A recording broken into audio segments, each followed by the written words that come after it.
Alright, hi YouTube, hi world, hope everybody's doing well. I'm here with another Eurofront video. I haven't done a video like this in quite some time, and I'm really glad that I am somewhat getting back into this game. It is a very frustrating game, let me tell you. It's a complex game, but I have my reasons for why I find myself frustrated. But having said that, I cannot deny how well the game has been made. Once again, it's a nice shout out to the developers. And so what I've decided to do in this video is I'm going to do a 1941 setup scenario. I decided I'm going to go ahead and do the setup in front of y'all because I think some of y'all would actually appreciate this setup. And then I think with time allowing, either I'll stop the video there. That should be enough for me. Even just setting up the game is quite an experience. And then maybe for a future video, I can even do an actual Let's Play. But I looked at some of my old tutorial videos. The quality is not great, but the videos are there. I think I will probably do more tutorials because I still want to better understand the game, and of course I'm looking for people to play with. I have yet to find anyone to play with outside of my former gaming community, and I've pretty much played with them enough. So I'm still looking for someone to play with.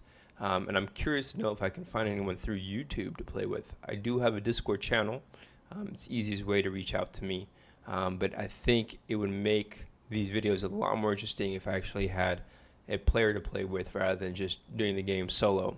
The game can be played solo, but I think for the best experience you want to play with someone. And of course you want to play with someone who kind of has a historical focus, because I think the game ends up being a lot more enriching. I mean, of course you can play this game like any game, but I think it's a lot better when you can try to focus on a little bit of historical realism if we can. But, that's still kind of thrown up in the air as far as I can tell. It really depends on your play style.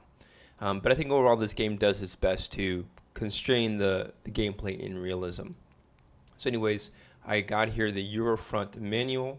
It's a free download that you can find on the internet. I'm going to put the links in the description of this video. But we're basically just using the Eurofront manual. I'm scrolling all the way to the bottom. There's a section that gives you the different setups for each year, or scenarios is I think what they call it.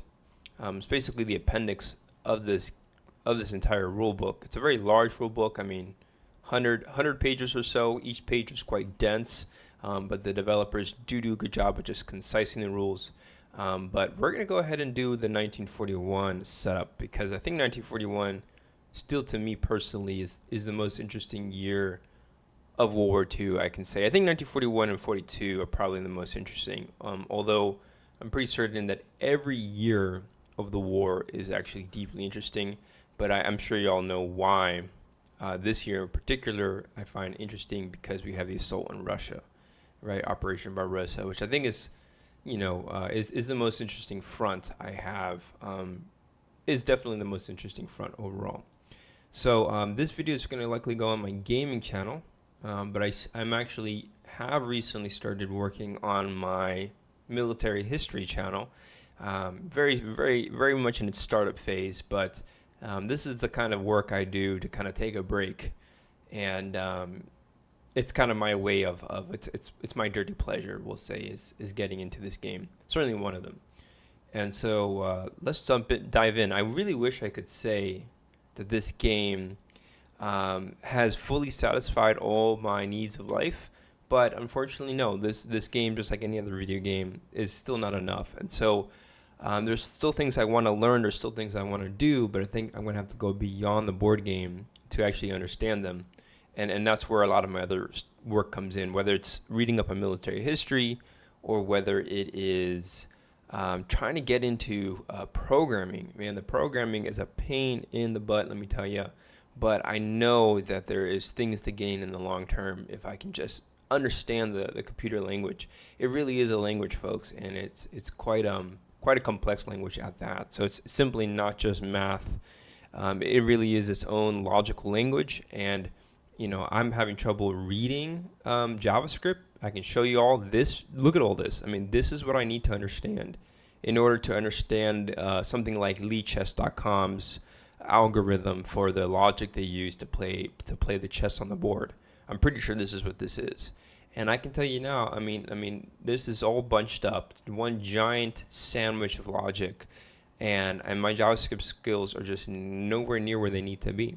I'm literally learning my ABCs, and I have many more courses to finish. So wish me best of luck on that. This is why I'm starting the video, because I just got so frustrated with programming, and I needed a break, and so this is my little break. But as you'll see in this video, this is not going to be a 5-minute break. This is going to be like a good hour-long break. And the problem with this game, which is like any other game, you spend enough time playing this game, the actual other work doesn't never really manifest. So that's what I'm learning, kind of learn the hard way. And so I'm coming back to this game. I figured I'd just jump into it. Maybe it'll give me the inspiration I'm looking for to actually like start taking a deeper dive into this game. I have a particular goal, let me tell you, and I hope I can pull it off sooner rather than later. But I actually would want to code this entire game into like a JavaScript sort of software or something. That way, of course, make it open source. That way, for any players who don't want to go through this heavy rule book, they can actually get into the game. And I don't know if the community will appreciate it or not, but that's a goal of mine. And I can tell you now, my HTML skills and JavaScript skills are just not where they need to be, because there's a lot of subtle algorithm that goes into this. But let's start with the setup. I think this is the easiest place to just start this video. And I'm probably just going to do the setup, folks. I mean, I've been talking long enough, and I haven't even started the setup. You've just been patiently enjoying my masculine voice that I have here. But I hope you're having a lovely evening. Hope you're out there learning your history, and I hope you're out there enjoying the either the board games or any kind of algorithmic knowledge that you can get your hands on to understand military. I would say probably military strategy. It's probably like its own form of education, art of war. Sun Tzu. And it really is a pivotal component to life. And I'm learning a lot about it, and it's probably my favorite field of study. I just never realized it because it was never taught in school, really. But it's everywhere. It's everywhere. I mean, it's in the game of power. Robert Greene talks about it. It's in all your tribal politics. It's also in just like, I would almost say, like the nature of life itself. I mean, trying to start a business, trying to build money, make money, build wealth, all that good stuff. Like it all, I think, can be seen as almost like a war. And if you're not fighting someone else, at the very least, you're fighting yourself, or you're fighting like your own inner thinking, and your old stubborn ways and things like that. So, I would say that you don't necessarily need a board game to actually experience this art of war. You just need or war of art, really. You just need to I guess be willing just to confront the parts of your life that you want to change and improve. I mean, that's it for me. And right now for me, it's the programming. It's just so tough. So this setup here is 1941 assault in Russia, and the developers have very simply have given us these tables. You can kind of think of them as data tables, but they're basically these tables that are lined up, set up, however way you want to call it.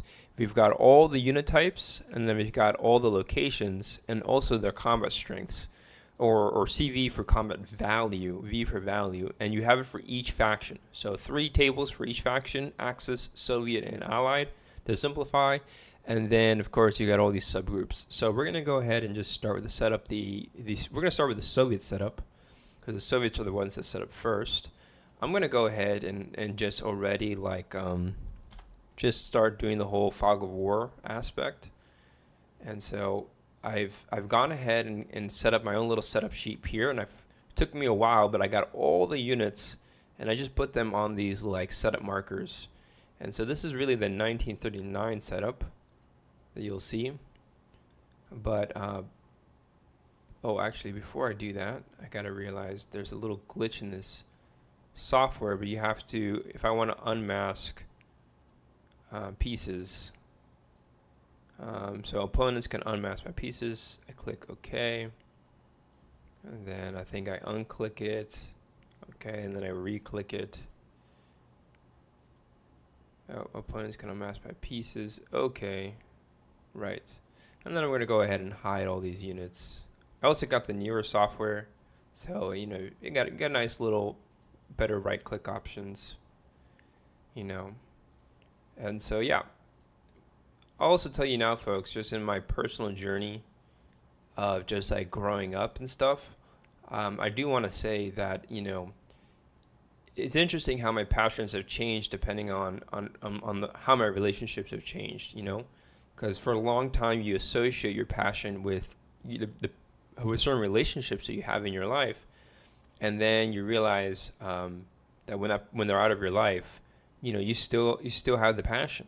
And so I've been engaging a lot of mixed feelings, but I'll tell you now, whether it's learning science again, I spent a lot of years in science school, whether it's getting into a board game like this, I can't help but think of people that have been dear and near to my heart, but for reasons we've broken our ways, and you can't help but think of them, right? But the key is to think about them, but not let the sadness or frustration or whatever it was sour the actual experience of appreciating the actual craft itself, And so, this is somebody, I don't think I'm an introvert. I'm more of a community guy, but hey, sometimes you got to learn how to enjoy the company of one to have that sense of community. And I think the craft, in a way, is an anchor, but there's truth in that, and the truth is often you got to think of those negative emotions. And so I say that because I think it's important. This is important. I don't want to explain myself why I think it's important, but I know that someone who understands that crafts and relationships go hand in hand. Yeah, you got to give at least a little F's about the relationships you have, not just to your craft, but also the people who've gotten you into that craft, and their spirit is still out there in the ethos. So that's just my way of saying, I'm gonna have fun and enjoy what I've loved for many years, but not have to get stuck in the past, basically. And so this Eastern Front scenario here, they pretty much lay it out for us, and we're gonna go ahead and do that. And I'm just gonna be moving units back and forth. That's pretty much the whole video. So I'm gonna try to do things from memory because I have been spending a lot of time doing this setup to the point where I almost have it memorized. We're gonna put the Leningrad HQ in Leningrad. I know that it also had the 23rd Army that's stationed in Leningrad. Oops, I don't want that. Increase. Nice. I also know that there was the 10th Armored Corps. I'll put this in your Novgorod. Okay. I think that's a pretty reasonable setup for Leningrad. It had 3 units. Yep. Oh, that's Minsk. Yeah, 23rd and the 10th. So that's taken care of. Next, we'll do the Western Front. And I don't know why the developers gave the Soviets a level 2 rather than a level 3 HQ. I think I know why. Soviets just weren't prepared for Operation Barbarossa, but this HQ should have been a level 3, not a level 2 in my opinion. But we're going to stick to the historical. The 13th Army is going to be at Minsk. This HQ should probably be at Minsk as well. The 8th Army I know is part of the Soviet Northwestern Front, which does not exist in this game. This game confused me a little bit because this game is still not 100% historically accurate. The way I understand it, the developers removed a lot of units from the setup because, especially on the Soviet side, because they wanted to have a more fluid gameplay, which makes a lot of sense. But I think that the downside is that you miss out on some of the historical flavors of the Eastern Front operations. And that's what I want to explore. Maybe some point in the future I can actually make my own game, but not until I get the programming stuff done, folks. Not until I can at least program this game, right? I'm willing to dedicate myself to that. It wouldn't be for money, it would be for the experience. But yeah, if you want to start a business, my only advice is you got to work just really, really hard because it just takes a lot of building blocks. And before the building blocks are even ready, you have to build the bricks yourselves, right? So there's a lot of that. This third Soviet Mech Corps or Mech Corps group, I'm not sure what to call it. It's not a Mech Corps army. Soviets didn't have Mech Corps armies. This is part of the Baltic Front, way out in the south. Way out in the south. Okay, so we're gonna put it over here. I guess somewhere around there. I'm not exactly sure. Now for the Ukrainian, I don't think the Soviets actually designated this HQ as Ukrainian. It was just Southwestern Front or Southwestern Military District before it was an active front. The 5th Army, I believe, is at full strength. I'm going to put it here at Luke. Let's see here. Yep, it's at full strength. The 6th Army was also put it there at Laval. Those were the main two. I think the 12th Army, if I'm not mistaken, probably be here on the flank. This cluster is a little confusing. The 7th Met Corps, I do not know, or Met Corps Group. I think that would actually be Met Corps Group, because technically 2 Soviet Met Corps. It's part of Southern HQ, so it's near Vinnytsia. Put it over here then. Then we have the cavalry. This cavalry, I believe, is going to be, I'll put like near Rovno. But yeah, it was like a reserve, cavalry reserve. Then we got the Southern HQ. This one, I believe I want it near Vinnytsia. And then we've got the 9th Army. This is like the main Soviet army here.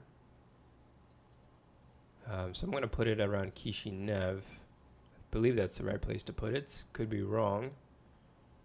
Or maybe I'll put it here and make it set up like that. We also have a cavalry. I guess the 2nd Cavalry, we'll put it like right here. Trying to think of where this cavalry actually went. Somewhere in the south there. It's not clear. I've looked at some sources historically. I wasn't able to really get a clear sense as to where that army went. But yeah, pretty much got all those units there in the south. I also am missing the Coastal Army. Probably one of the coolest Soviet armies in my opinion. I definitely would love to do more data science on that. Super interesting. Super interesting army, especially the Sevastopol campaign. You know, given the whole Ukrainian conflict, right? I mean, very interesting. And then we're missing one more. It was the 18th Army. Where was that? Don't see it here. Should be here though. Oh, it was right there. I think this is in your Saranati, if I'm not mistaken.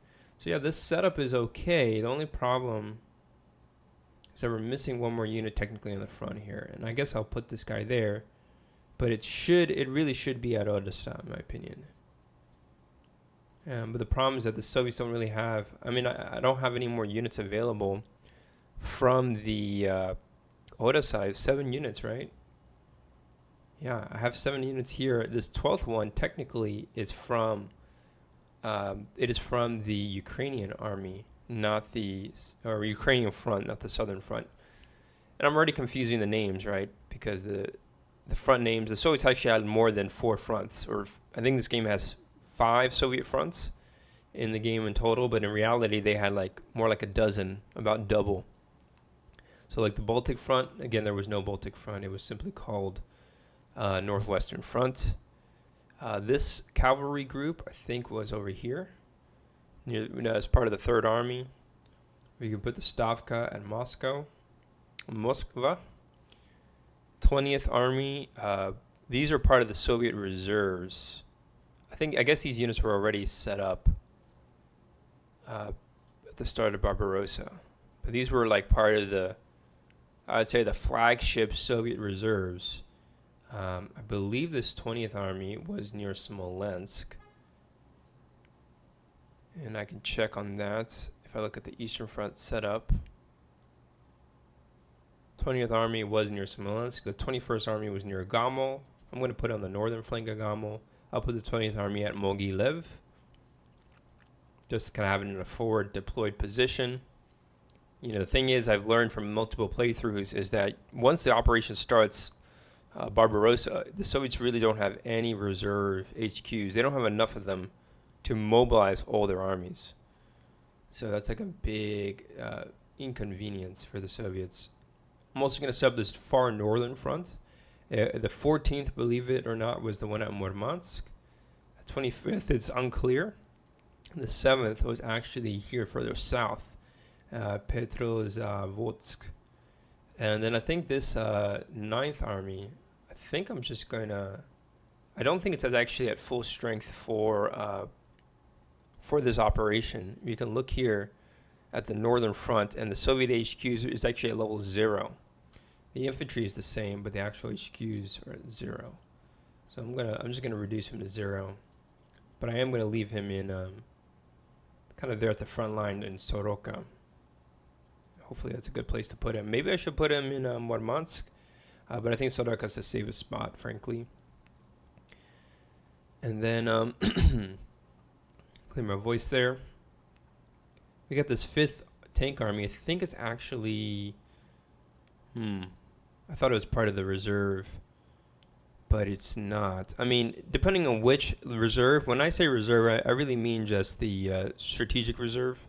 I guess reserve armies, pretty much the same thing to me. They're both just reserves.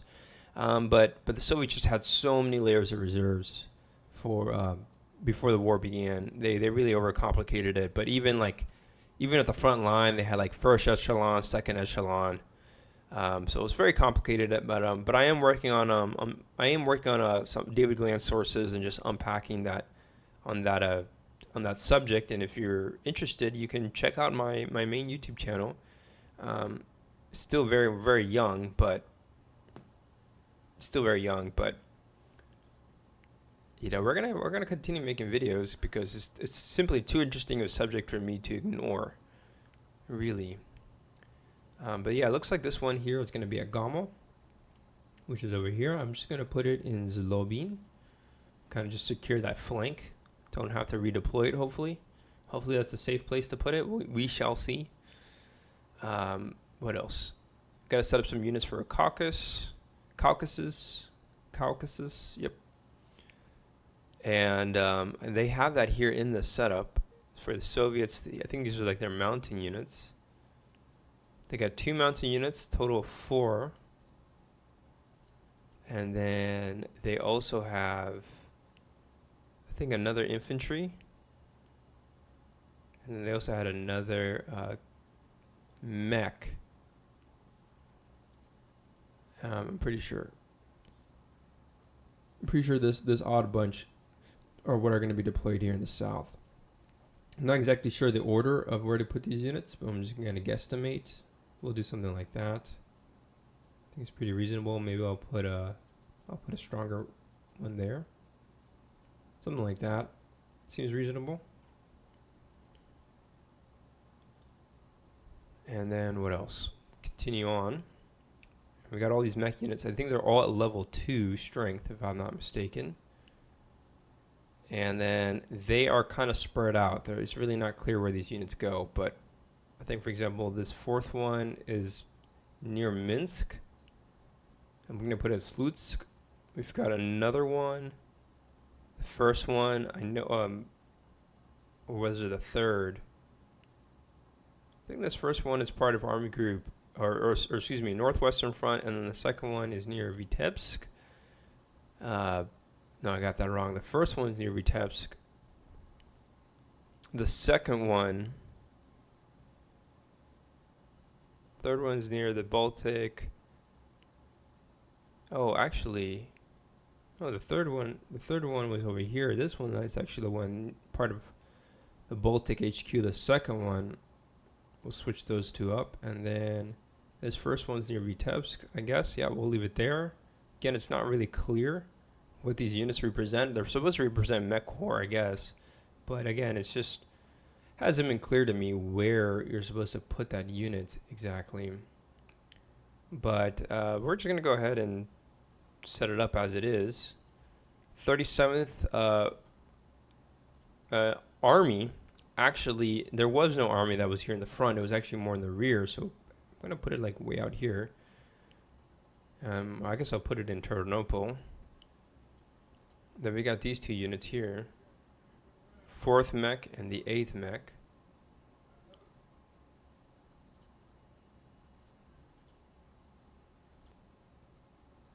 I think all these units are level 2. So I'm going to level up by 2 there. We'll see if I did that right. 26th will be here. I know that much.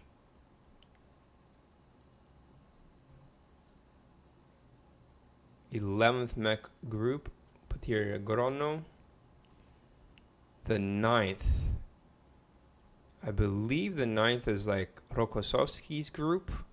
9th Mech Corps participates in a battle near Lutsk or some battle near Rovny. Big tank battle though. It was super big, like we're talking about thousands of tanks. The Soviets lost the battle, but they slowed down Armored Group Center's breakthrough drive into the Ukraine. 27th Army, I believe is actually part of a reserve. It's not part of the Baltic. No, it's not. It's all the way out in Kalinin.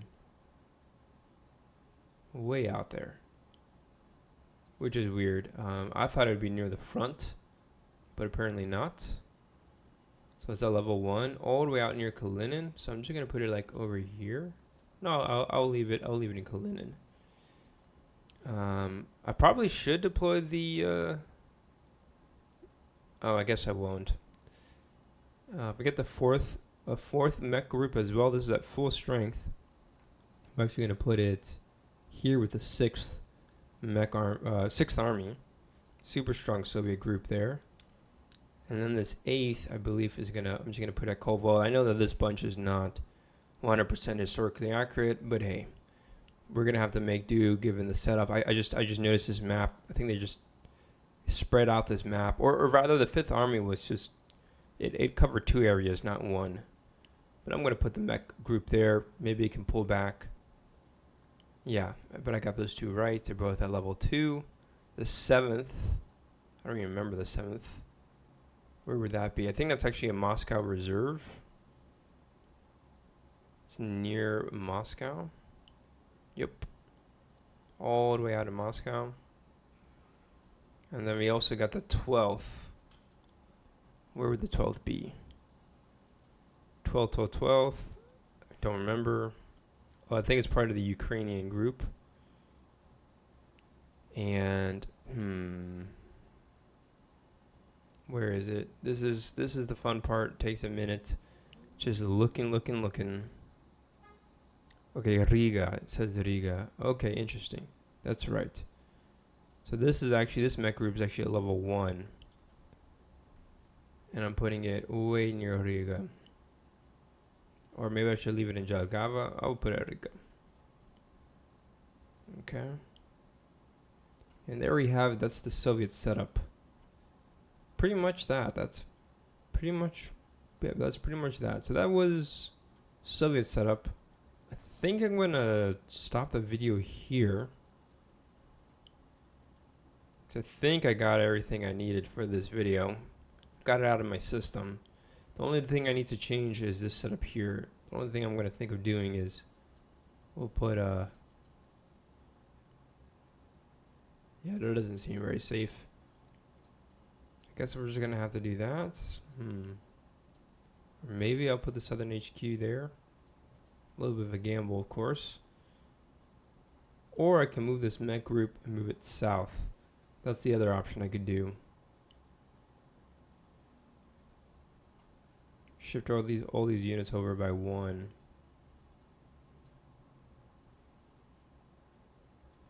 I think even then it doesn't really clear. Yeah, but I think that's what I'm going to have to do. So our units are spread out pretty thin.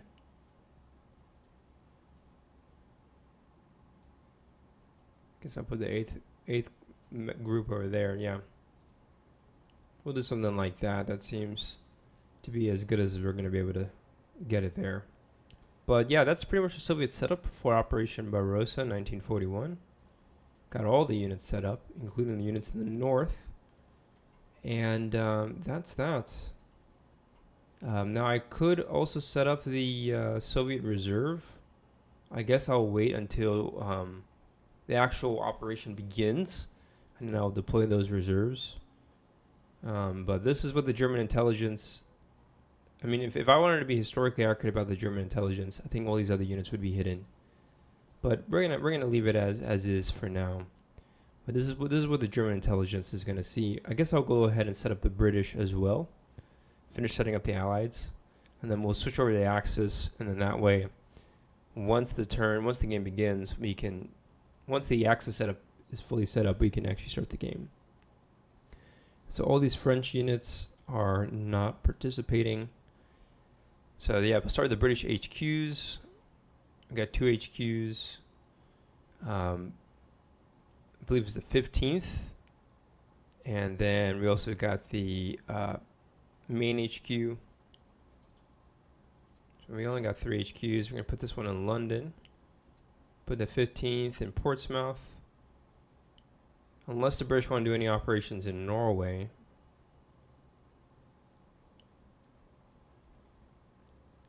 But let's see, what else? We need more mech units, a lot more mech units, 4 mech units altogether. And I believe it's these 3, plus the Canadian. And they're a total of level 9, so pretty strong. It's 8, and then I can increase 1 more. I guess I'm going to make it this one. So that should be 9 for cross. Yep, that's good. And then just sprinkle around these mechs in different locations. They're just pretty much a mobile defense group. And then same thing with the British kind of home front units, which are their static units. We have 6 static units. Those include also Malta and Gibraltar.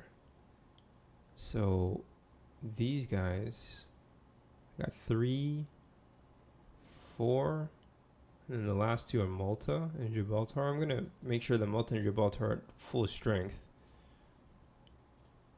So that's already 4 of the 6.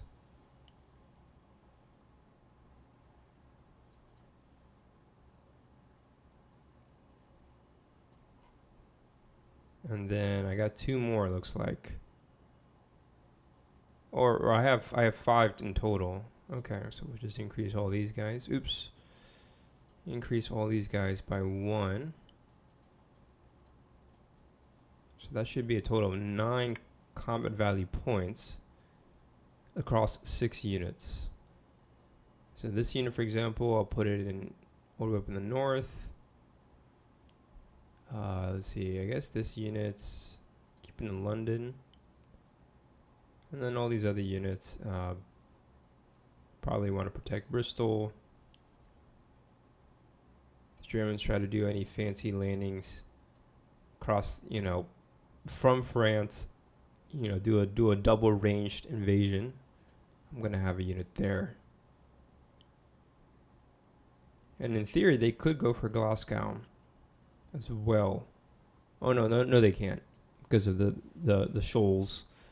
So yeah, I just want to make sure all the industrial sectors are somewhat protected.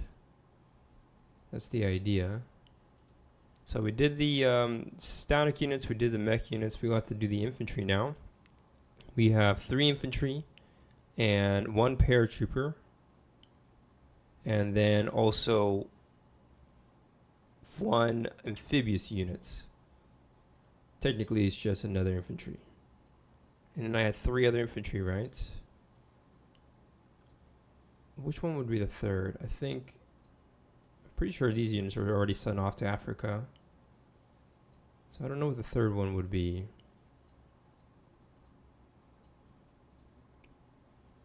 Unless they get reinforcements at any other point in the war. I do not know what would the 3rd infantry unit be, actually. Oh, it's probably this guy here. Got it. So 3 infantry, I'm going to put them at level 3. 3 by 3 is 9. I'm seeing that right over here. So that's that. We got the amphibious unit full strength. We got an airborne. So the British have a nice little coalition. They certainly do. Do we have any armor? We do. We also have an armored unit. But all these other units, I'm pretty sure we're going to send off to Africa or Middle East. And so, yeah, I'm going to put this amphibious unit as part of the 15th Army Group. I'm also going to set up another group over here. It's kind of like, you can see a nice little task force I have here. If I ever want to go for Norway, I still have that strategic option available.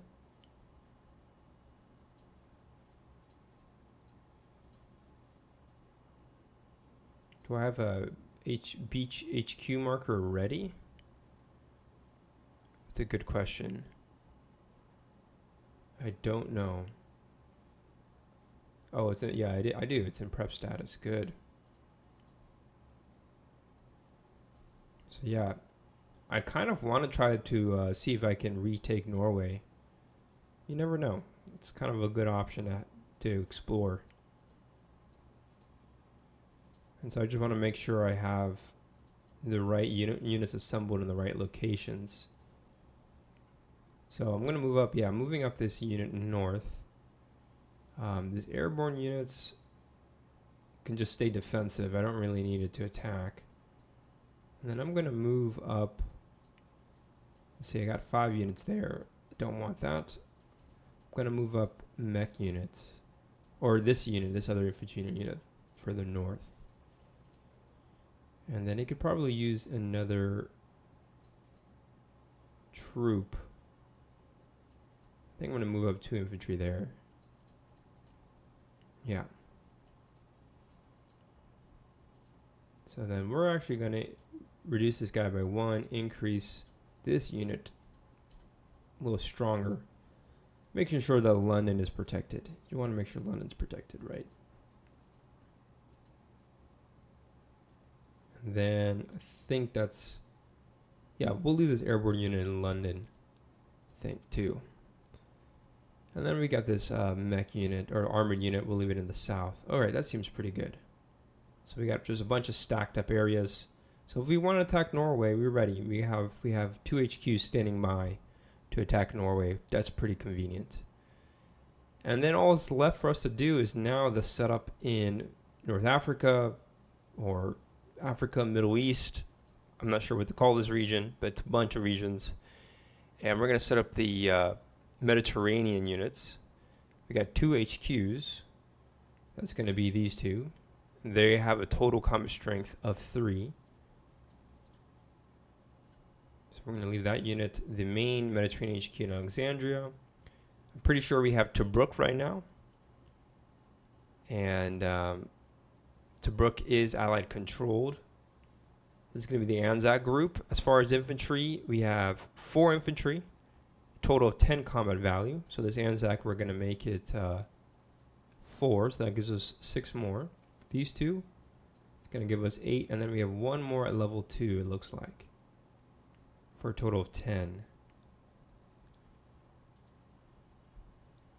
Yeah, that's what I'm going to do. And then I think this unit, put this unit in Jerusalem or Palestine. I'm not sure which one to call it, but we'll call it the Holy Land, either way. Then I'm going to put this unit in Habamiya in Iraq, in case the any kind of revolt happens there. And then we have some mech units too. We have 2 mech units, basically armored units, in Africa as well. Both are going to be at level 2. Alright, so British group is strong, not super duper strong, but it's not super duper weak either. And we're going to stack up those 3 units there. Of course, I got to be careful if the Axis try to do some sort of operation to encircle us. We should probably be ready for that. I'm actually going to increase the Anzac group to 3, increase this guy by 1.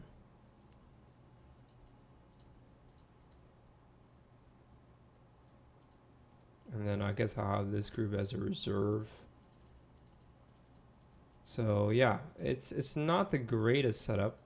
I'm going to reduce it to 1 actually,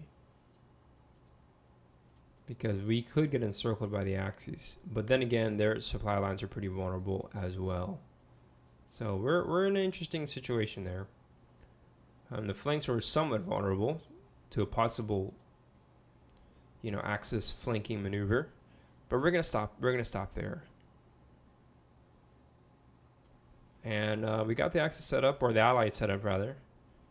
And then now all we got to do is the axis set up. So I'm going to stop here, stop this video. This video has been long enough, but I hope you enjoyed. But again, all I've really done, for those of you who really want to know about the rules, all I've done is just follow these tables. And I also used a little bit of guidance because I got the Eastern Front set up. You can see the names of these cities. If you want to have the semi-historical setup, it tells you where these units have to go. But there's something important to keep in mind. So you don't have to put it exactly on those cities. You can put it either on the hex that the city is in or the hex that's adjacent, right? And so I did that a lot for the Soviets, right? Like not all the units are exactly on their location. They're in the adjacent hex. And that also applies to frontline hexes as well. The only caveat is that you have to make sure that all the frontline hexes are occupied, right? And you can see that, you read that in the rule book. I mean, the rule book, on the next page, it talks about all that pretty much. What I'm saying, it's all in the rule book. So just keep that in mind. But you also can do a free deployment game, but I usually stick to the historical setups. But I'm pretty sure if I were to do a 1939 scenario from scratch, it would definitely be a free setup scenario. And then the other thing to point out is, I kind of moved around. They don't have to be exact on their hex. They can be adjacent. The only hex that isn't occupied right now is this one hex here. Why? It's because Hungary technically is neutral. So I don't have to worry about that for the Soviets. Not yet, that is. But yeah, I'm pretty excited for Operation Barbarossa. It's always a good operation to explore.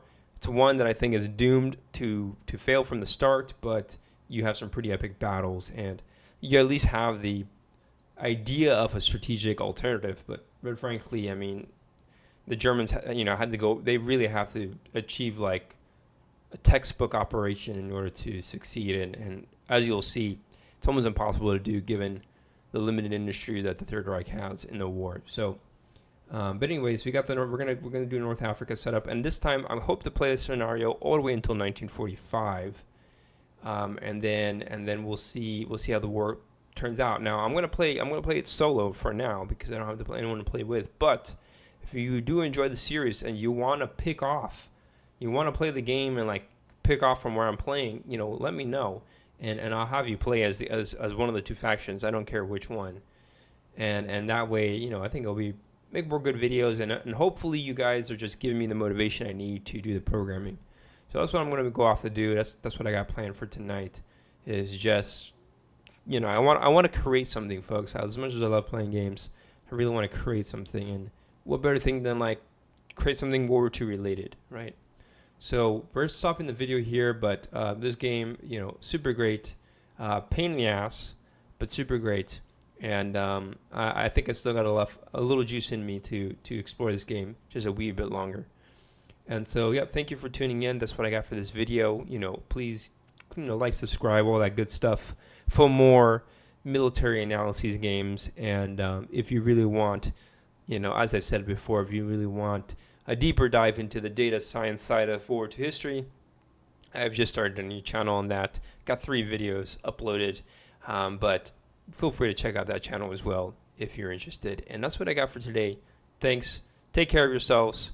Don't forget to achieve some self-awareness while you're out here and alive in your existence. And I wish you all a lovely evening. Take care.